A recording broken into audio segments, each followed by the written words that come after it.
दोस्तों, Chennai super Kings के मिलल बुमराह के भी बाप जो अकेले आरसीबी के धज्जियां उड़ा डाली और लगातार 8 गेंद में चटका दिलस 8 विकेट।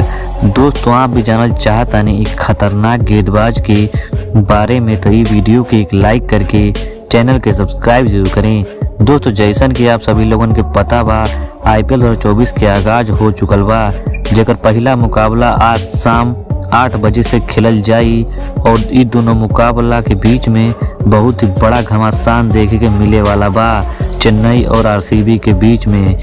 दोस्तों, इस मुकाबला से पहले चेन्नई सुपर किंग्स टीम को मिल चुकल बा बुमराह के भी बाप। दोस्तों, वो खिलाड़ी और कोनो नाही महेश पथिराना है। दोस्तों, महेश पथिराना अपन गेंदबाजी से धमाल मचा देहले बा और मात्र 8 गेंदा में चटका देहले बा लगातार 8 विकेट। दोस्तों, महेश पथिराना से चेन्नई सुपर किंग्स टीम के ऐसने उम्मीद हुई इस सीजन में।